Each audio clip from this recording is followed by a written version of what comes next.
bienvenidos a Rumbo a las Elecciones 2021.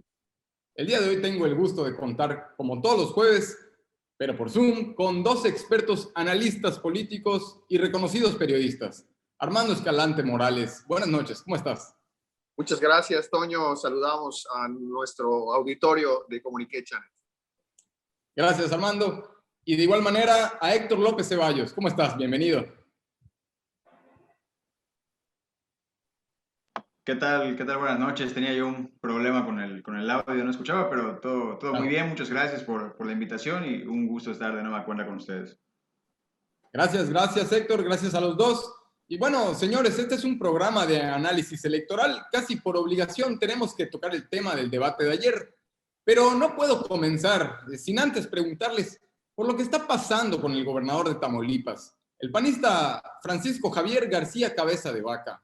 Como sabemos, el día de ayer la Fiscalía General de la República, en conjunto con la Unidad de Inteligencia Financiera, lograron la orden de captura y congelamiento de cuentas de este gobernador, esto por los presuntos delitos de lavado de dinero y delincuencia organizada. Pues a ver, señores, estas son acusaciones muy fuertes y en pleno proceso electoral. Armando, ¿ves persecución política o justicia? Estamos a 16, 17 días de la elección, pues qué coincidente, ¿no? Bueno, ya el gobernador Cabeza de Vaca ha dado precisamente sus argumentos de defensa, inclusive la conferencia de gobernadores también. Bueno, los gobernadores que están en Acción Nacional han salido a dar este punto de vista, precisamente enfocado a demostrar que se trata de un asunto de persecución política. Sin embargo, el propio presidente ha argumentado que es inclusive aunado a un exhorto de Estados Unidos que están en una investigación que estaría haciendo el FBI. Esto contrasta mucho con una visita que hizo recientemente a Washington, precisamente Cabeza de Vaca. Llamaría la atención que si lo estuvieran buscando, pues el señor se paseara tan campantemente, ¿no? Y tan libremente por esta zona. Sin embargo, yo creo que ya hay una serie de opiniones adversas en torno a este tema, específicamente por la intervención de la Suprema Corte, que no fue del todo clara al dejar que el Congreso de Tamaulipas pusiera las cosas en su lugar y no precisar si se debía o no retirar el fuero al gobernador. Entonces, parecería que hay un entrampamiento de tipo legal y de esto se aprovecha el presidente. A lo mejor sabe muy bien que no lo van a capturar y lo que quiere es precisamente utilizar los reflectores en este sentido. Vamos a desviar la atención un poco. Bueno, Héctor, antes de preguntarte si el caso del gobernador Cabeza de Vaca afectará o no al Partido Acción Nacional, como hombre de leyes, Héctor, ¿estaba o no estaba desaforado el gobernador? ¿Qué procede en estos casos cuando el Congreso local choca de esta forma con el Congreso federal?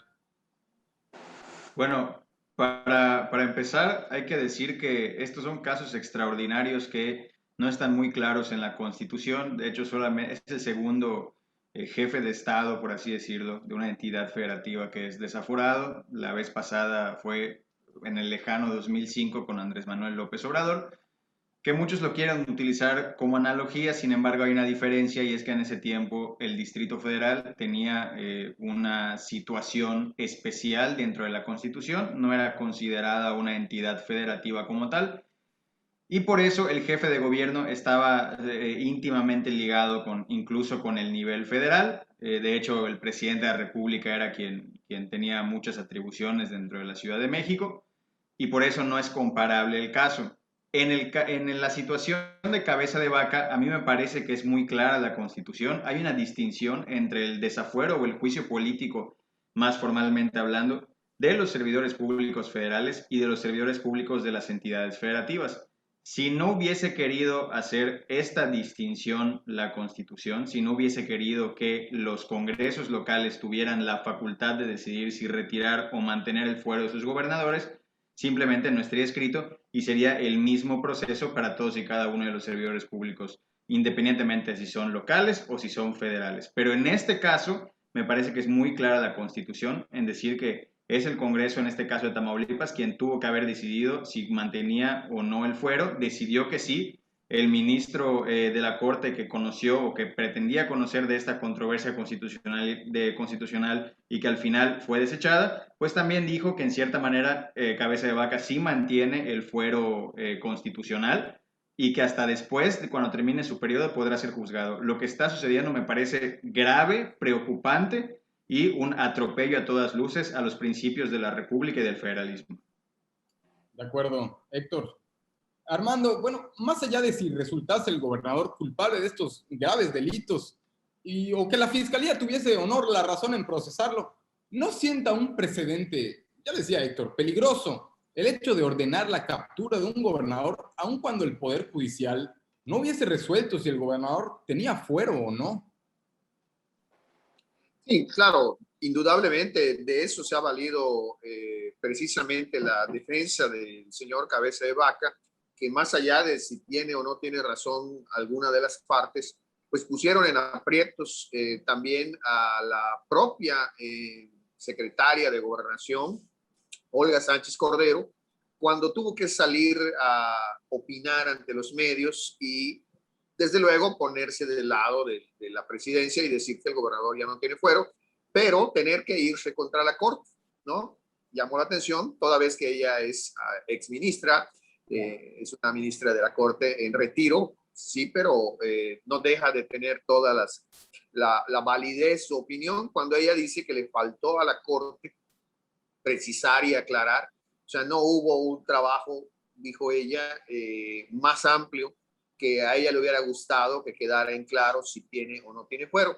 Sin embargo, ella misma se contradice porque deja abierta la posibilidad de que esto se resuelva en un siguiente juicio cuando la Corte ya lo decida. Ahora, sí creo que indiscutiblemente que esto afecta en un sector muy polarizado de la gente a el gobierno de Acción Nacional, pero tengo también la impresión de que haga lo que haga el PAN, esta gente que se podría ver influenciada por asuntos de este tipo, sobre todo escandalosos de mercadotecnia, de golpeteo político, esta gente que podría ser susceptible a verse en contra del PAN, pues también es gente que ya está del lado del presidente. Entonces, haga lo que haga el presidente, lo va a ver bien, viole o no viole la ley. O sea, hay un sector de la población que indudablemente le cree al presidente, está de su lado, y también hay otro sector de la población que está justamente en contra de los políticos y de políticos como el caso del señor Cabeza de Vaca.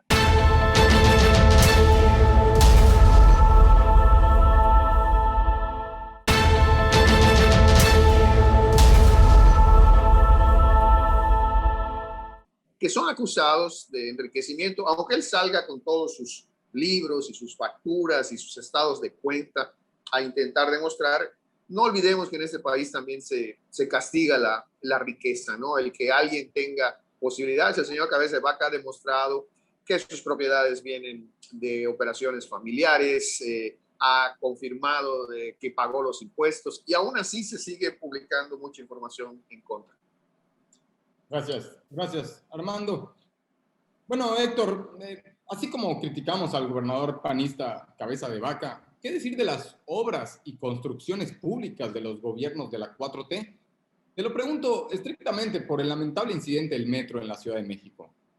¿Cuáles serían las repercusiones políticas y electorales para Morena después de esta gravísima tragedia?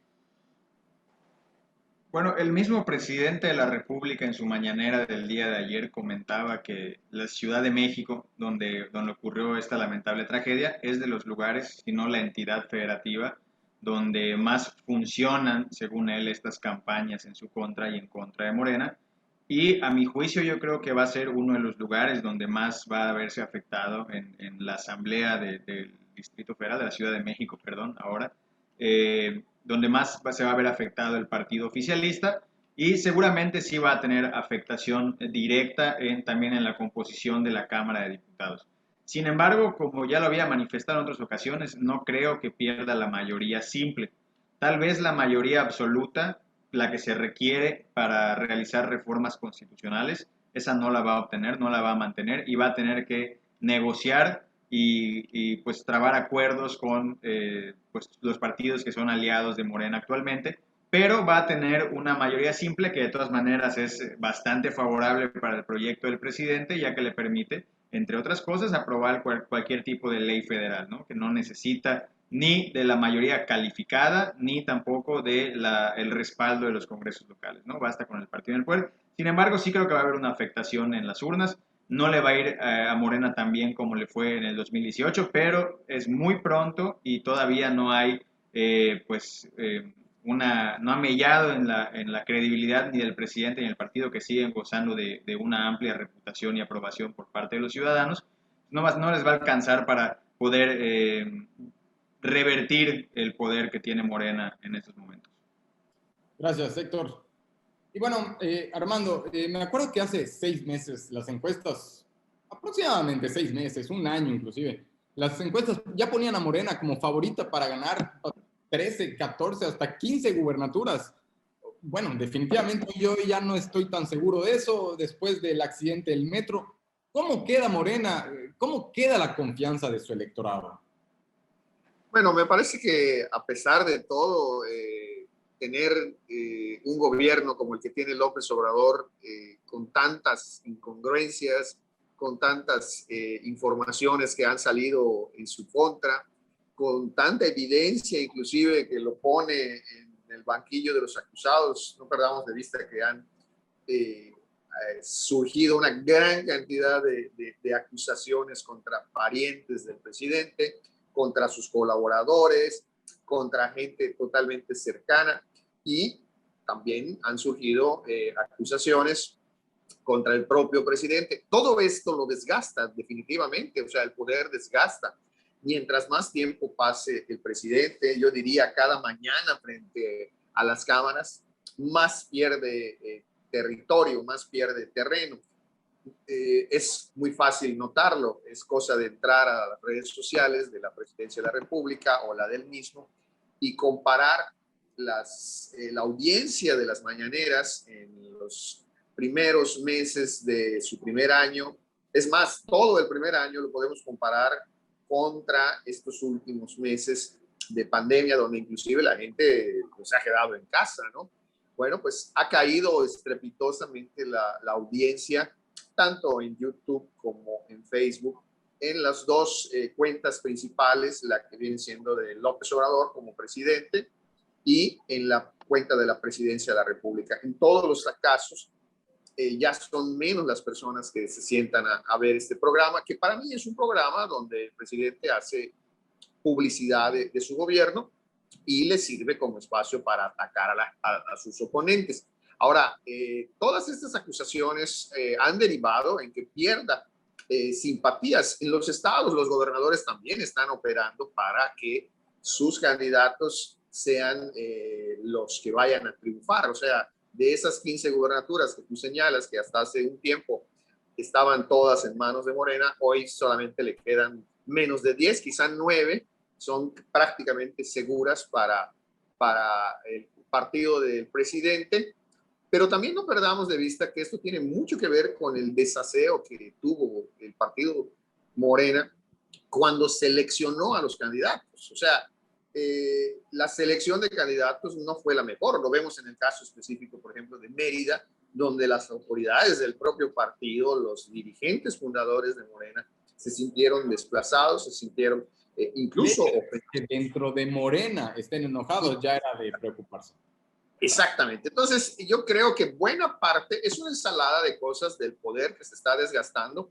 Lleva ya prácticamente 3 años el presidente luchando contra muchas cosas, entre ellas luchando con mantener su popularidad, y también su partido ha hecho mella precisamente.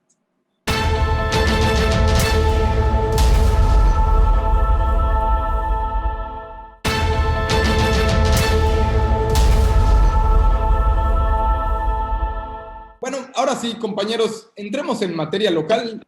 Como sabemos, el día de ayer se llevó a cabo por parte del Instituto Electoral y de Participación Ciudadana el debate entre los 10 candidatos y candidatas a la alcaldía de Mérida. Héctor, ¿qué te pareció el debate? ¿La calidad del mismo, las propuestas? Y para ti, ¿quién se lo lleva? Ahora sí, ¿quién ganó este debate? Pues fue un debate bastante movido, bastante interesante en el sentido de que, pues yo, por ejemplo, pude conocer un poco más a profundidad a candidatos que francamente ni siquiera sabía que estaban compitiendo por la alcaldía de Mérida, porque no han tenido un trabajo considerable de campaña. Creo que no sé si alguien se llevó el debate, hay distintas encuestas, sobre todo, por ejemplo, la de Massive Caller, que señala que Renan Barrera fue el ganador. Todos siempre se van a proclamar los grandes ganadores del debate, y Ramírez Marín salió diciendo que él ganó, y Verónica Camino, y Renan Barrera, pero pues al menos esa encuesta coloca a Renan con 50 puntos de preferencia sobre quién ganó el debate, ¿no? Y en segundo lugar con 24 puntos Verónica Camino y Ramírez Marín con 20 puntos. Sin embargo, algo curioso que platicábamos los tres antes de iniciar el programa es que también esa misma encuesta señala que fue más la gente entrevistada que no vio el debate, que no pudo apreciar la participación de los candidatos, que quienes sí lo hicieron, ¿no? Entonces me pareció que también en el debate no se presentaron demasiadas propuestas o propuestas como siempre que ni siquiera competen a la autoridad municipal poder desarrollar en un momento dado.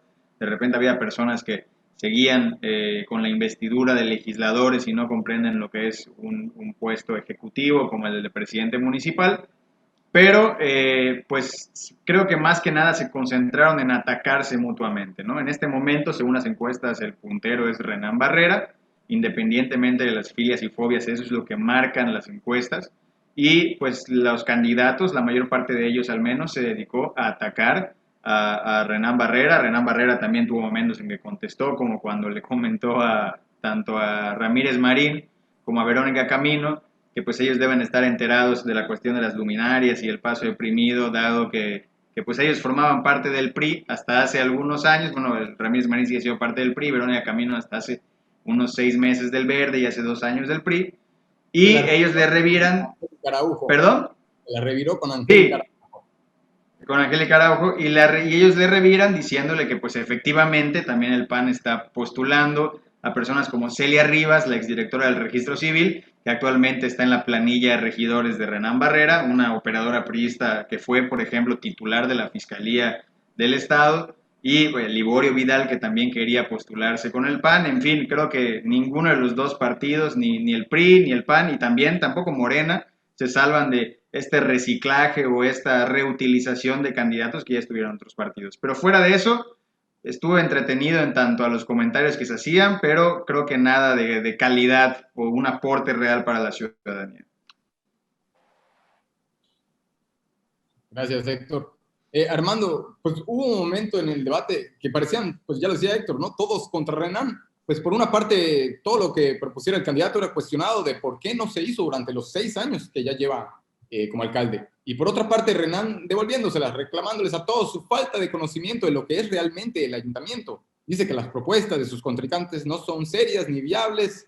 Si tuvieras que quedarte con una de las propuestas de cualquiera de los candidatos, ¿con cuál te quedas? ¿Cuál fue la que más te gustó para Mérida?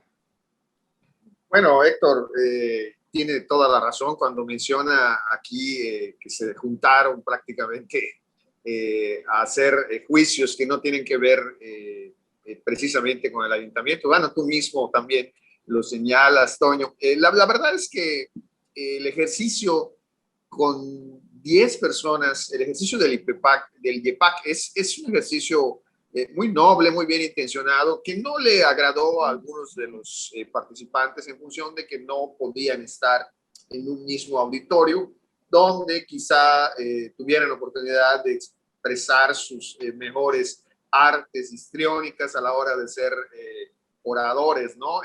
Tengo la impresión de que un reclamo que hubo por ahí de uno de los candidatos de que el debate no fuera presencial, pues era en función de sus cualidades como parlamentario en la tribuna, que le han sido reconocidas por propios y extraños, y eso, bueno, lo tenía muy enojado con que el debate fuera a partir de una plataforma de tecnología de redes sociales. En cuanto al aspecto de que lo miraron pocas personas, era de esperarse, ¿no? Había además un partido de fútbol en ese momento.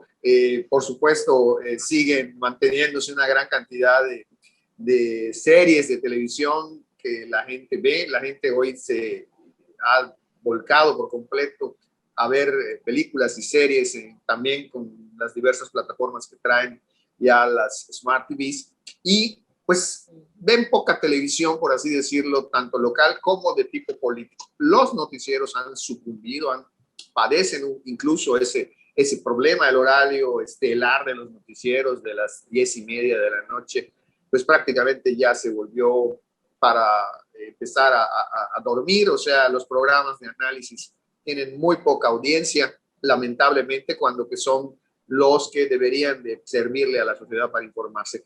En términos generales, me preguntabas en concreto si te pudieras quedar con alguna de las propuestas. Me parece muy bien hablar del aspecto de la continuidad, porque muchos se está hablando de que por qué no se hizo en 6 años. Bueno, para empezar, no serían en argumento, diría yo, en favor de los opositores de Renán Barrera. Si lo que le quieren criticar es que por qué no lo hizo en 6 años, bueno, pues que le digan que por qué no lo hizo en 30 años, ¿no? Porque llevan muchos años gobernando la ciudad, con excepción del único tiempo que le prestaron la ciudad al PRI por 2 años y 2 meses, y pasó todo lo que vimos que pasó. Entonces, yo creo que hay un poco de expertise de parte de Renán Barrera. Ha continuado las cosas que él mismo dejó iniciadas en su primer periodo de hace 6 años, continuó las cosas que hizo el señor Mauricio Vila, y por supuesto lo que está proponiendo Renán ahorita es comenzar a precisamente hacer puras cosas de largo tramo, ¿no? O sea, hacer propuestas precisamente de más allá de un trienio. Eso es lo que me parece importante. O sea, con lo que me quedo es con la importancia de la reelección en función del beneficio que es para la ciudad. Muchas gracias, Armando. Y bueno, con eso nos despedimos. El tiempo se nos acabó. No sin antes agradecerles a nuestros expertos analistas, Armando Escalante, Héctor López. Muchas gracias a los dos, pero sobre todo a usted por el favor de estar enterado. Nos vemos el próximo jueves en Rumbo a las Elecciones 2021. Pasen muy buenas noches. Muchas gracias. Nos vemos.